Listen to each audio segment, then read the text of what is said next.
I never thought love came with a price tag until that night at Oriole. Jessica leaned in her perfume, masking the warning signs I had been ignoring for months. "Remember, you need to impress my friends. Do not embarrass me," she whispered, squeezing my hand with practiced affection. I nodded confidently despite my bank account's silent screams. When the waiter handed me the $2,300 bill, her expectant smile told me everything I needed to know about our relationship. Before I tell you what happened next, let me know where you are watching from. Hit that subscribe button if you have ever felt pressured to be someone you are not. My name is Brian Thompson, a 32-year-old graphic designer born and raised in Chicago. 2 years ago, I packed up my life and moved to New York City, chasing bigger dreams and better opportunities.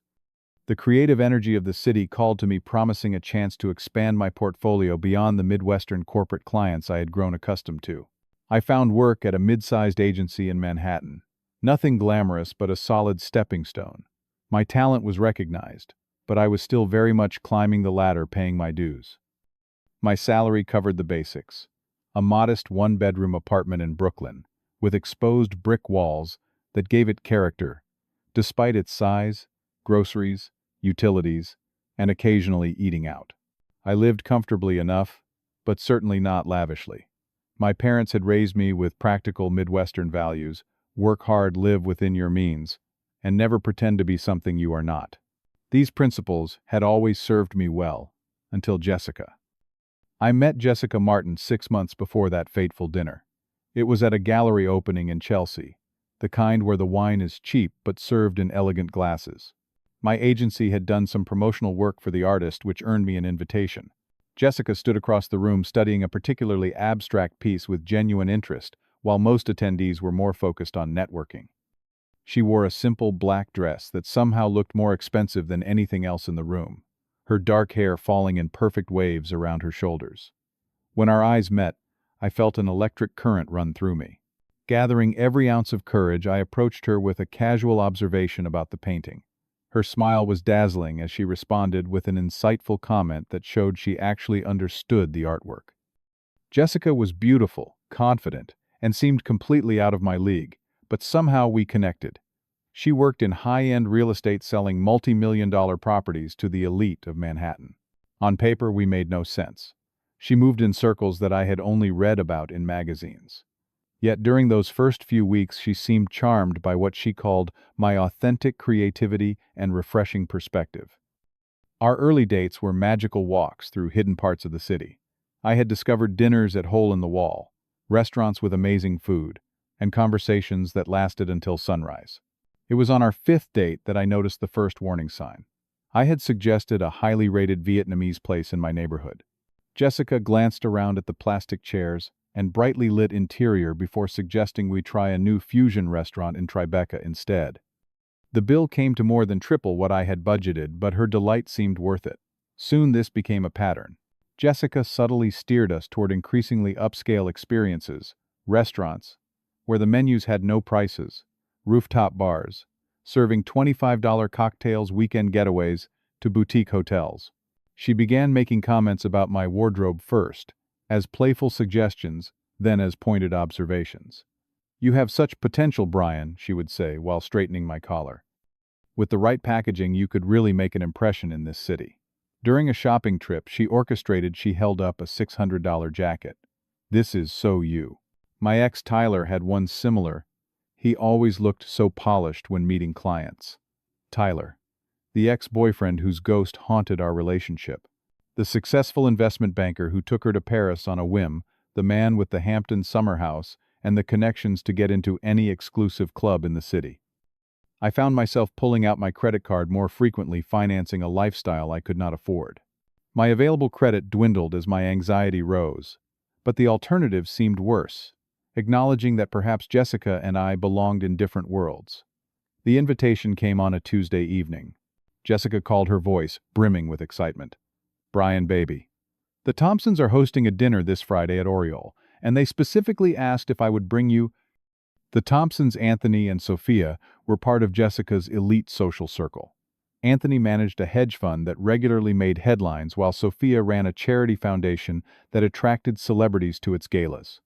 "It is going to be a small group, just the real inner circle," Jessica continued. Mark Davis will be there. You know, the executive from Vogue I told you about. And Natalie and her new boyfriend. This is huge for us, Brian. These are the connections that matter in this city. Her voice dropped slightly. You really need to impress them. This could be important for both our futures. The subtext was clear: do not mess this up. The next 3 days were a blur of preparation and mounting dread. I splurged on a new blazer that cost nearly a week's salary, watched YouTube videos about fine wine terminology, and rehearsed anecdotes that might impress her friends. Meanwhile, Jessica provided constant coaching. Do not talk about your comic book collection, she advised while applying her makeup. And maybe avoid mentioning you grew up in the Midwest right away. Oh, and if Anthony brings up golf, just nod along, do not admit you have never played. By Friday evening, I felt less like her boyfriend and more like an actor preparing for an audition I was destined to fail. Oriole was everything I feared, a temple of luxury in the heart of Manhattan. The restaurant gleamed with subtle opulence, from the imported marble to the perfectly spaced tables that suggested each diner's conversation was too important to be overheard. Jessica squeezed my arm as we approached the table where two couples were already seated. Smile, she whispered through her teeth. And remember, confidence is everything. Anthony Thompson rose to greet us, his handshake firm and evaluating. He looked exactly as I expected, early 40s. Tan, even in winter, with the physique of someone who paid a personal trainer more than my monthly rent. His wife Sophia offered a practiced smile that never reached her eyes, as she air-kissed Jessica. So this is the creative genius we have heard so much about, Anthony said, his tone suggesting Jessica had perhaps oversold my accomplishments. Mark Davis and his husband James arrived moments later. Mark carried himself with the authority of someone accustomed to making decisions that affected fashion trends globally. James was quieter but exuded old money in the subtle way. His watch peeked out from his custom shirt cuff. Last to join were Natalie Wright, Jessica's best friend since college, and her boyfriend Ethan. Natalie had the sharp eyes of someone constantly calculating social advantage, while Ethan looked uncomfortable in a way that momentarily made me feel less alone. As we settled into our seats and the first round of drinks arrived, I realized I had entered a different world entirely, one with its own language, customs, and hierarchy. A world where I was clearly an outsider. The first hour of dinner was an exercise in social invisibility. I tried to connect, offering thoughtful comments about recent exhibits or city developments, only to watch the conversation shift away like water flowing around an unwanted obstacle. The group discussed mutual acquaintances at exclusive social clubs, compared notes on their Hamptons contractors, and debated the merits of various private schools, all reference points from a life I had never experienced. We are thinking of getting a place in Aspen next season, Sophia remarked, stirring her martini. The crowds at Vale have become unbearable. Our chalet in Verbier has the same issue, Mark replied. But the Swiss are so much better at managing it than the Americans. When I mentioned a graphic design project for a well-known brand, Anthony nodded distractedly before turning to ask Jessica about a property she had shown his colleague.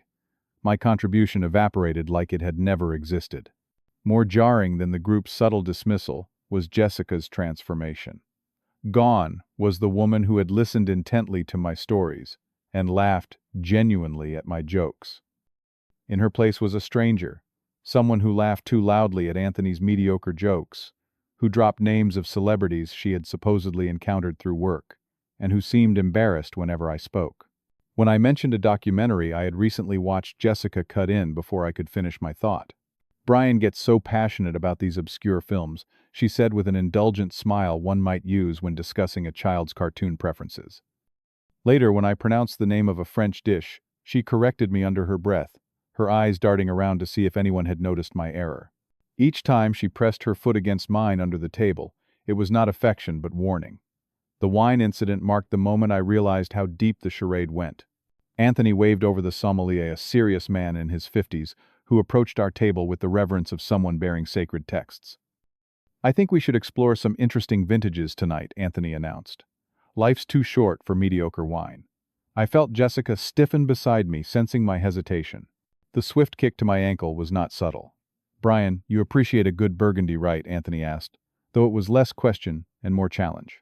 Before I could respond honestly that my wine knowledge extended to red and white with perhaps dry, as an advanced descriptor, Jessica interjected.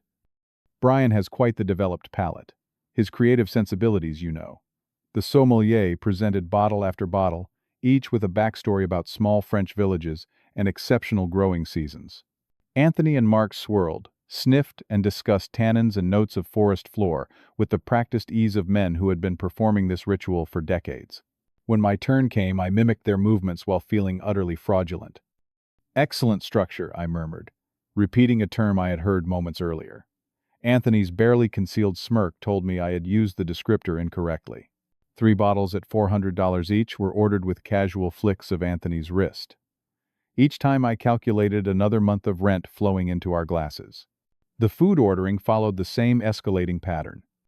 What began as appetizers morphed into a parade of extravagant seafood towers, with rare Alaskan crab, Japanese Wagyu beef, with truffle accompaniments and off-menu specialties that the chef prepared specifically for Anthony, an old friend. Just get whatever looks good. Jessica encouraged as I scanned the menu where main courses started at $60. Tonight is special. Special indeed. Especially when everyone ordered as though someone else would be covering the bill.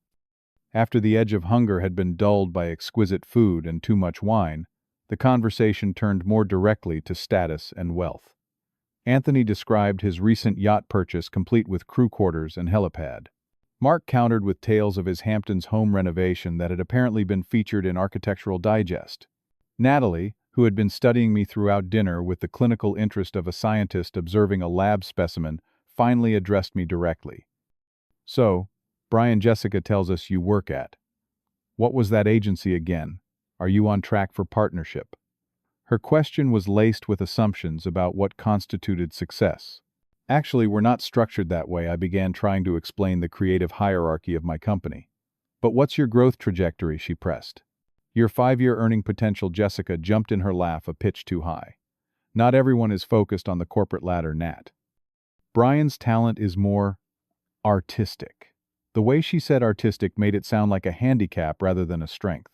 The table responded with understanding nods that translated clearly, how quaint, how impractical, how temporary. The evening's most revealing moment came after Jessica excused herself to the restroom with Natalie, following seconds later. Their absence offered a brief respite, and I stood to stretch my legs, stepping away from the table toward a quiet alcove near the bar. That's when I heard their voices not quite hidden enough by the restaurant's ambient noise. "He seems nice, but seriously, what are you doing with him?" Natalie's voice carried just enough for me to catch every word. "He's like a tourist in our world, Jess." "It is temporary," Jessica replied, her voice carrying none of the affection she showed when we were alone. "He is creative and different, but obviously not long-term material. Maybe he will be inspired to make something of himself. And if not," Natalie pressed, "then I will have had my bohemian phase. Dad always said I needed to get it out of my system." The words hit like ice water. 6 months of what I thought was building toward something meaningful reduced to a phase of rebellion against her privileged upbringing with me as the accessory. I returned to the table before they did, forcing a smile when they reappeared. Jessica touched my shoulder affectionately, unaware that her performance no longer had a believer. After dessert and premium cognacs that I never ordered but appeared anyway, the waiter approached with a leather-bound check folder. With practiced discretion, he placed it directly in front of me. Before I could reach for it, Jessica announced to the table. "Brian's got this covered tonight," he insisted. Her smile was triumphant, as though my apparent generosity reflected well on her choice in men. The folder felt unnaturally heavy in my hands. Opening it revealed the staggering figure, $2, 300.42, more than a month's rent, more than my available credit, more than I could justify spending to impress people who had already decided I wasn't worth their respect. The moment froze as I stared at the bill, the elegant script of the total amount seeming to pulse with each beat of my heart. $2,300.42. The number seemed abstract, disconnected from reality, like Monopoly money or figures in a video game. My thoughts flashed to my father, a man who had worked 30 years at the same manufacturing company in Chicago, who wore the same style of practical boots, until they wore out, who taught me that character wasn't measured by the price tag on your clothes, but by the integrity of your actions. Never spend what you don't have on people who don't matter. He had told me once watching a neighbor drive home in a luxury car while drowning in debt. I glanced around the table at the expectant faces, particularly Jessica's smug expression. She was watching me with the anticipation of someone who knew exactly what was in my bank account and exactly what was on that bill and enjoyed the impending humiliation. My credit card limit was $2,000. My checking account held around $700. Even combining them, I would be short and likely face overdraft fees that would snowball into financial chaos for months. Something shifted inside me, a clarity that cut through the wine haze and social anxiety. The past 6 months, with Jessica replayed in my mind, the gradual steering toward more expensive restaurants, the subtle criticisms of my lifestyle, the constant comparisons to her ex-boyfriends. What I had interpreted as her helping me grow had actually been her trying to remold me into someone I wasn't, someone I couldn't afford to be. In that moment, I understood that while Jessica had been evaluating whether I was good enough for her world, I had failed to evaluate whether her world was good enough for me. And sitting here surrounded by people whose respect could apparently be purchased for the price of an extravagant meal, the answer was suddenly crystal clear. I smiled, projecting a confidence I was only beginning to genuinely feel. I took out my phone and appeared to check something, giving the impression of verifying funds while actually stalling for time to formulate a plan. "Is everything all right with the bill?" the waiter asked discreetly. "Actually," I said, keeping my voice low but not ashamed, "I need to make a slight adjustment to how we handle this. Could you possibly separate the charges by person? I need individualized checks for specific items ordered." The waiter raised an eyebrow but maintained his professional demeanor. "May I ask why?" "Sir, business expense reporting," I replied smoothly. "I need to document specific items separately." As the waiter nodded and stepped away, Jessica leaned in, her smile evaporating. "What are you doing?" she hissed through clenched teeth. "Being honest," I replied quietly. "I cannot afford a $2,300 dinner. I never said I could." "We talked about this," she whispered furiously. "You said you wanted to treat everyone." "No, Jessica. You told everyone I was treating without asking me. There is a difference." Her face flushed with anger. "You are embarrassing me right now." "What is embarrassing?" I replied evenly. "Is expecting someone to spend 2 months' rent on dinner without discussion, then being angry when reality does not match your fantasy." Her eyes widened with a mixture of shock and rage. "If you do this, we are done." I looked at her, really looked at her, and felt a strange calm. "I think we were done when I overheard you tell Natalie I was temporary." The color drained from her face. The waiter returned with separate checks, distributing them with professional efficiency. Anthony looked confused, then annoyed as the reality of the situation became clear. "I thought this was your treat, Brian," he said, his tone carrying a slight edge. "There seems to have been a miscommunication," I replied. "I am happy to cover Jessica's meal and mine, but I did not budget for the entire table tonight." I placed my card on the small tray, with our portion of the bill, still a hefty $400 for our food and share of the wine. Anthony laughed, though it contained no humor. "Well, this is unexpected." He pulled out his wallet with deliberate slowness. "I suppose creative types are often financially unpredictable." Mark and James exchanged glances before producing their cards. Natalie looked personally offended, as though my refusal to pay was a direct insult to her. "Jessica, darling," she said loudly enough for the nearby tables to hear, "perhaps your boyfriend should have mentioned his budget constraints before ordering the Wagyu." Jessica, mortified by the turn of events, quickly pulled out her own credit card. "This is ridiculous," she announced to the table. "I will take care of the rest." "I am so sorry about this, everyone." She thrust her card at the waiter with an imperial gesture designed to salvage her dignity. The waiter took it with a slight bow and disappeared toward the payment terminal. The table fell into an uncomfortable silence. I sipped my water, refusing to feel shame for living within my means. Anthony checked his watch repeatedly. Mark and James whispered to each other. Ethan notably caught my eye with what appeared to be a hint of respect. When the waiter returned, he addressed Jessica directly. "I apologize, Miss Martin, but your card has been declined." The words hung in the air like a dropped glass in slow motion. Jessica's face transitioned from confusion to horror as the waiter continued loud enough for the entire table to hear. "The card was declined. Would anyone else like to cover this portion of the bill?" The silence that followed was deafening. Jessica scrambled in her purse, her hands shaking slightly. "I have another card," she muttered, her voice stripped of its usual confidence. "There must be some mistake." Anthony cleared his throat, the awkwardness finally penetrating even his entitled bubble. "Perhaps we should all just cover our portions," he suggested magnanimously, as though the idea had originated with him. I reached for my wallet again. "I am still happy to cover Jessica's meal as well as mine," I said, maintaining eye contact with her. For a moment, beneath her humiliation, I caught a glimpse of the woman I thought I had been dating, vulnerable, uncertain, and possibly even grateful. But then her walls slammed back into place. "I can pay for myself," she snapped, producing another card. "I do not need your charity." As the group settled their individual bills, I felt a weight lifting. The evening had cost me $400 I could barely afford, but it had saved me from a relationship that would have eventually cost me something far more valuable, my self-respect. The cab ride back to Jessica's apartment was conducted in glacial silence. The city lights streamed past the window, illuminating her profile. In intermittent flashes, her jaw clenched, her eyes fixed forward. I sat with my hands folded in my lap, surprised by my own calm in the storm of her anger.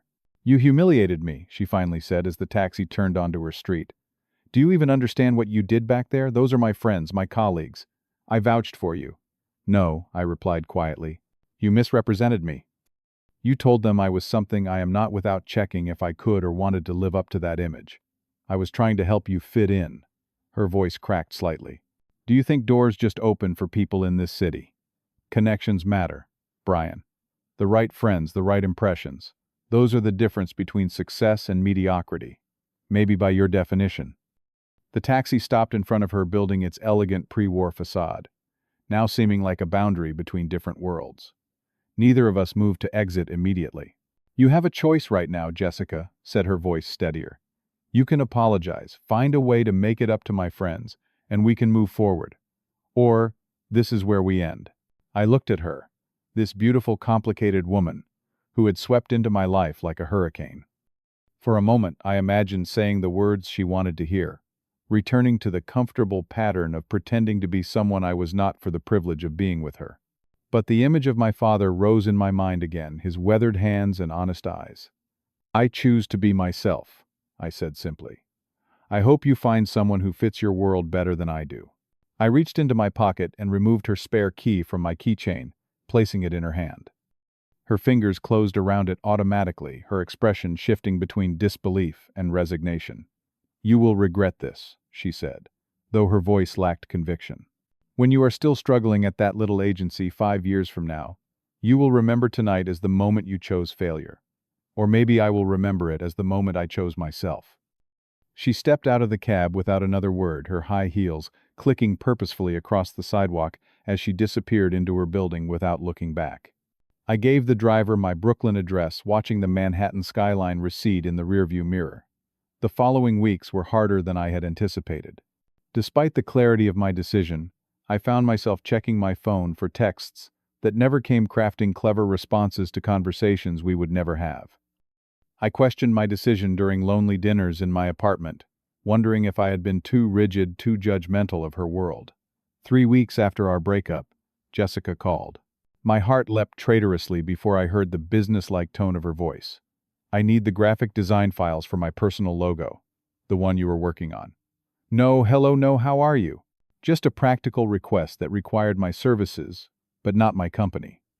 "I will email them to you," I replied, matching her detachment. "Thank you. And Brian." She paused. "Anthony and Sophia are having a dinner party next weekend.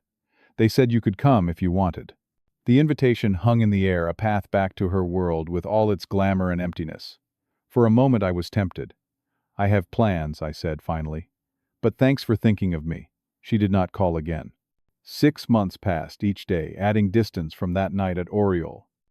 I channeled my creative energy into freelance projects, alongside my agency work, gradually building a portfolio that reflected my authentic style, rather than trends or expectations. My small Brooklyn apartment became a true home, decorated with flea market finds and art from friends, rather than expensive pieces intended to impress visitors. On a crisp autumn afternoon, I sat in my favorite coffee shop, sketching logo concepts for a new client, a local brewery that appreciated my work enough to give me complete creative freedom. The sun streamed through the windows, creating patterns on my sketchpad as I lost myself in the flow of creation. Brian, is that you? I looked up to see Natalie, Jessica's friend from that fateful dinner. Standing beside her was Ethan, her boyfriend, who offered a friendly nod. Mind if we join you for a minute? Ethan asked, already pulling out a chair before Natalie could object. They settled across from me, an unexpected collision of past and present. Natalie looked the same, expensively groomed, slightly judgmental, but Ethan seemed different, somehow more relaxed. "How have you been?" he asked, with what appeared to be genuine interest. "Good, actually. Started my own freelance business on the side. It is going well." Natalie glanced around the modest coffee shop. "So, this is where you work now?" "Sometimes," I replied, refusing to be baited into defensiveness. "I like the energy here." Ethan leaned forward. "I have been meaning to tell you what you did that night at dinner. Standing your ground, I respected that." Natalie shot him a look, but he continued.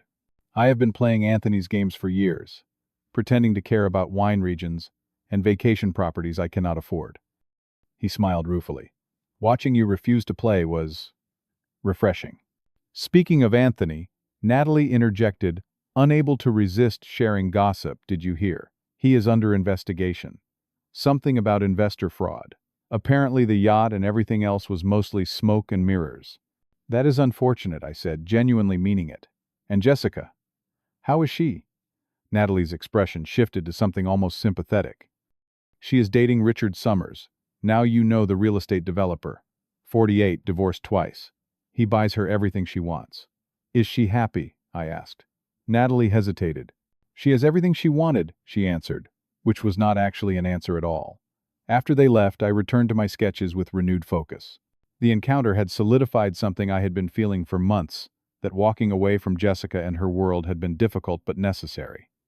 I was building something authentic now, attracting clients who valued creativity over status, developing relationships based on genuine connection rather than social advantage.